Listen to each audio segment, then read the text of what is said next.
આપા airport શબ્દ બોલું એટલે તમને ફરવા જવાનું યાદ આવે, પણ વિચારો એક વ્યક્તિ ત્યાં રહ્યા હતા, કલાકો નહીં, દિવસો નહીં, મહિનાઓ નહીં, તો વર્ષો, કેટલા વર્ષ, 18 વર્ષ સુધી.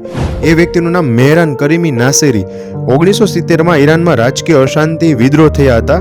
એ સમયે મેહરાને ત્યાંના રાજા શાહની વિરોધમાં દેખાવ કર્યા હતા.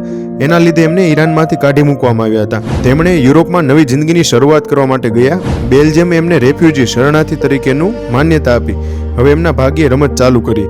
એમના ડોક્યુમેન્ટ્સ ચોરાઈ ગયા, તો હવે એમની પાસે પાસપોર્ટ નહીં, આઈડેન્ટિટી નહીં, અને કોઈ દેશ એમને સ્વીકારવા તૈયાર નહીં. 1988માં એ વ્યક્તિને યુકે જવું હતું, તો ત્યાં એમને ફ્રાન્સમાંથી ચાર્લ્સ દે ગોલ એરપોર્ટ ઉપરથી ઇમિગ્રેશન ડિપાર્ટમેન્ટે ડોક્યુમેન્ટ્સ વગર રોક્યા.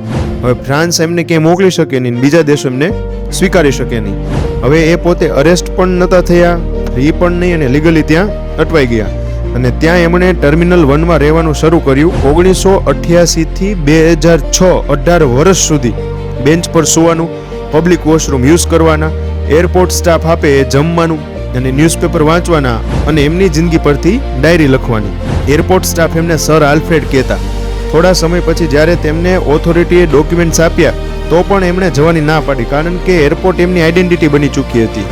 બહારની દુનિયાથી અપરિચિત, અને એરપોર્ટ એમને ઘર લાગતું હતું. 2004માં આમની સ્ટોરી પરથી એક મૂવી આવ્યું, ધ ટર્મિનલ, અને એમના ડાયરેક્ટર સ્ટીવન સ્પીલબર્ગ અને એક્ટર ટોમ હેન્ક્સ. અને 2006માં એમને હોસ્પિટલમાં એડમિટ કરવા પડ્યા, અને તેમણે એરપોર્ટ છોડ્યું અને પેરિસમાં રેફ્યુજી જ્યાં રહે ત્યાં રહેવા લાગ્યા. અને 2022માં જોવો સાહેબ, ફૂલ સર્કલ પૂરું થયું, અને એ ત્યાં મૃત્યુ પામ્યા કે જ્યાં 18 વર્ષ રહ્યા હતા, એ જ એરપોર્ટ ઉપર.